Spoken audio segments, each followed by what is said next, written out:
goes to doing a video request for some people that have been asking me about the rivets and also machining marks that they received on their brand new Zastava ZPAPS, and also the other thing I'm going to cover quickly is how the wood came out at the end. I'm getting a lot of questions about that and the method I used and stuff. So first thing I'm going to go over fast is the wood. So let's take a look. This is with the tung oil finish. So ultimately, there we go. Try to focus in.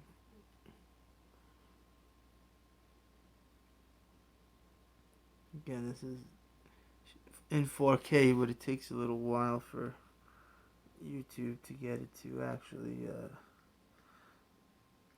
upload to 4K. So it actually looks lighter in this than it does in real life, because you could see the oil. I wish it picked it up. You could see the oil move inside as you sway.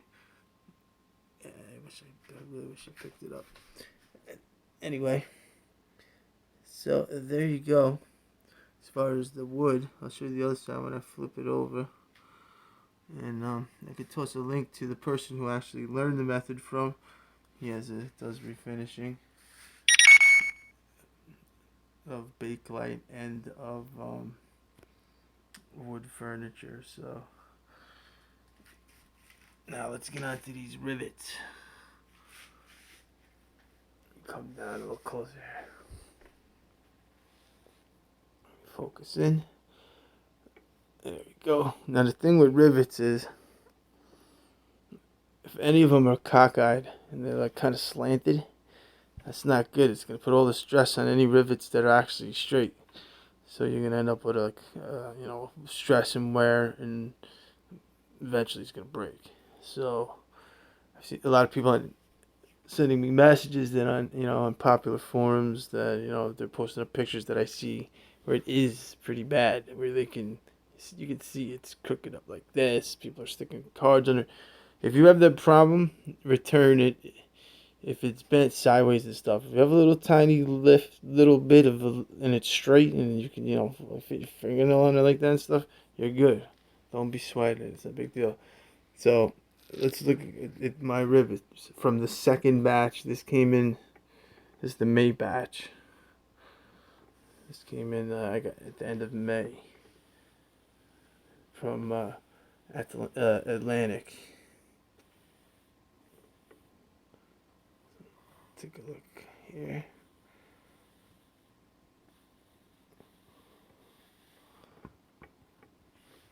Focus in on this rivet there.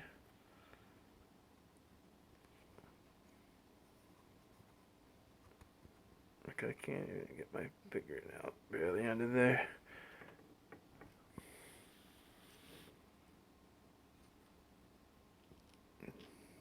Good. I gotta check these obviously when I bought the rifle. You should always check these before you fire them, because might as well get it sent back before you fall in love with it. So I look at it. Focus. So everything looks okay. I'll hit from the other side too, and we'll check them out.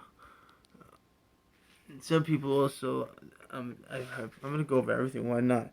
Some people also saying these were not pushed in all the way, or coming out too much.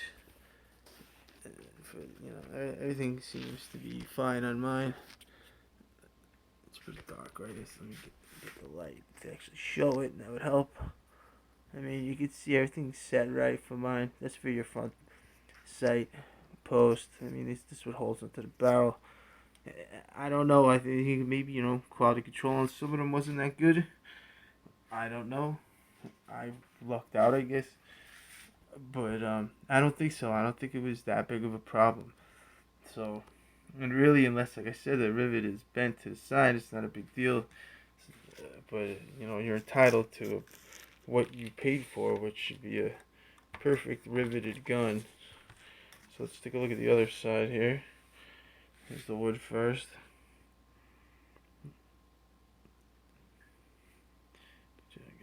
focus in on that. There you go. That grip looks light here, but it's actually not. Actually, it's darker. See as I pull away. That's how oil finish works. It changes is how you look. You'll see that with the front handguards here. You get a nice. You can see the oil. Like, it's pretty interesting. Come out great. Like I said, I'll leave the link for that. Let's check this side here, the post, before we look at the rivets. Focus in.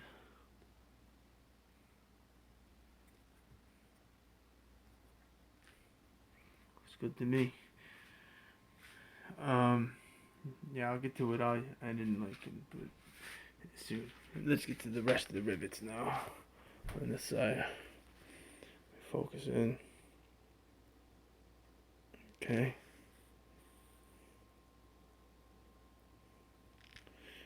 Get that guy hiding behind the block there.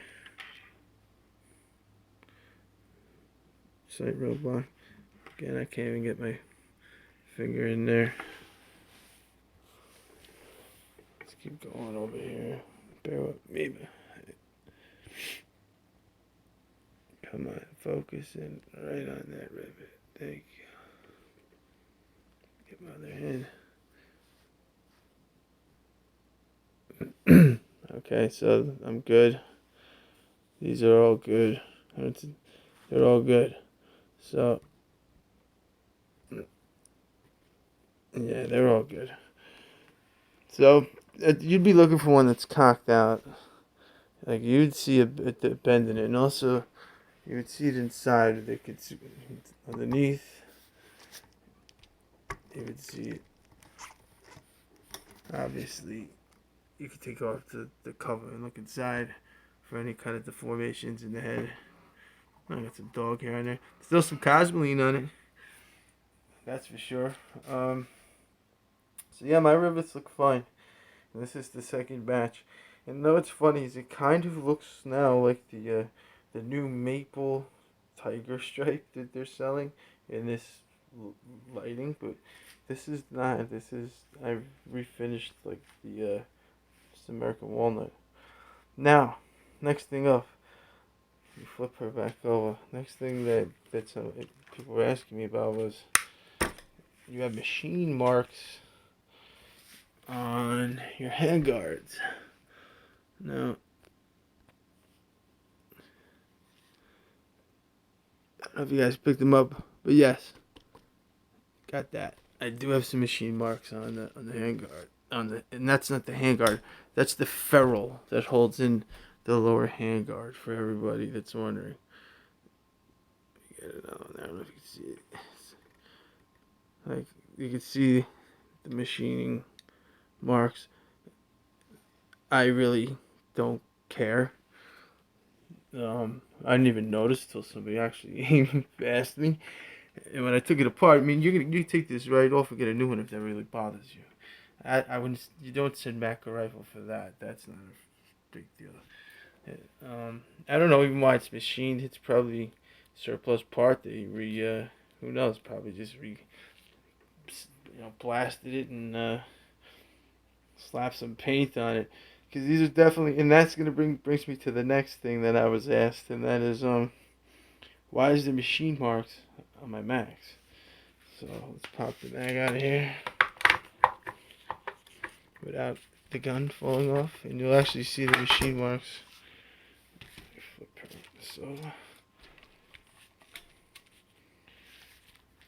Alright, check that out. You can see with them there. I don't know if I can focus in on them. Try to change the light here, fellas.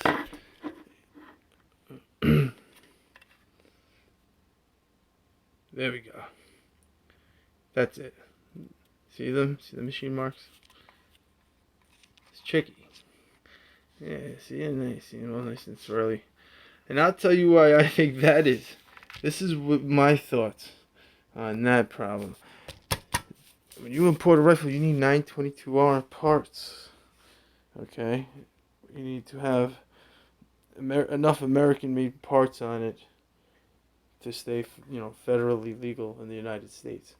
So with the mags, and I'm going to show you because I have a Croatian mag over there. And I'm pretty positive they did was just grind off all of their markings. These are just military magazines. They ground off their markings. These aren't U.S. made. This whole body is not United States made. What is United States made is the follower, the spring underneath it,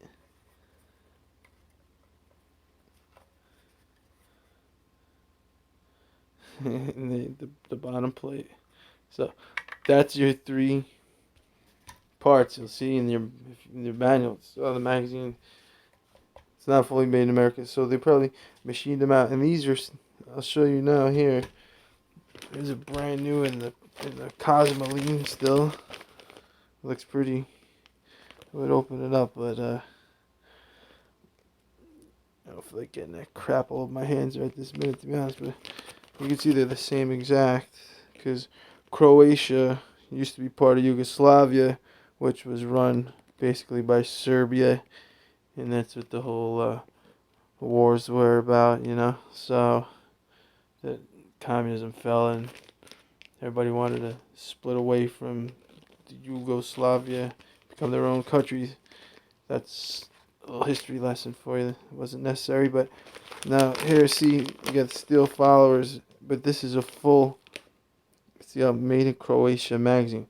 See, now it's not. That's why I say these are definitely Serbian, because it's not. They're not wiped out. You'd be able to tell. You see the marks. You can't paint over that perfectly. So these, and I have Yugo mags. These are Serbian, and they are machined, and you can even see machine marks here on this Croat mag. So it's just what you're gonna get.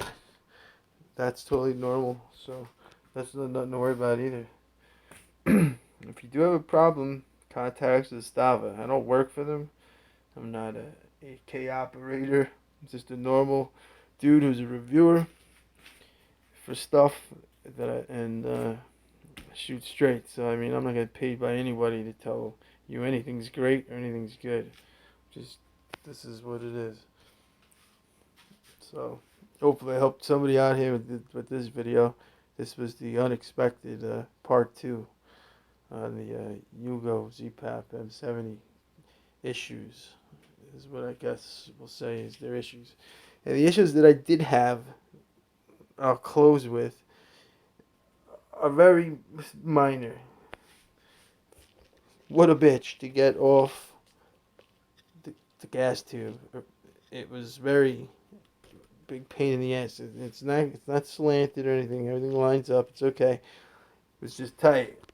So after shooting a couple hundred rounds, I mean, it loosened up a little bit. It's just that was tight. I'm not gonna lie. That was tight. But I'm not going to return it for that, and it's fine. And I've owned quite a few AKs where I've had that problem. And it could be good or bad, or just not a problem, depending, what's up. So, not worried about that. The other thing is, I don't like the safety. I mean, it's okay, it works, but it's just, I don't know, it's just not my style. And it's very awkward. I mean, as it gets used, it's better, and mine's not loose. Another thing I'll say is right here. Come on, zoom in there perfectly so people can see. That dust cover doesn't line up perfectly. I mean, it should though. I mean, it's a little bit loose on there, but it's not. That's not a problem. Like I said, it's popped in, and these push the button to pop them in. She's popped in all the way. So I mean, I think this has already been addressed. I'm not really worried about it. I mean, if I was, I could just get a surplus M70 dust cover. But till I have a problem, and even if I did bring it to Zastava, because it's their problem, not your problem or my problem. That's what the warranty's for. So hopefully it helps somebody out. I try to keep this under 15 minutes. Everybody stay safe. Ghost out.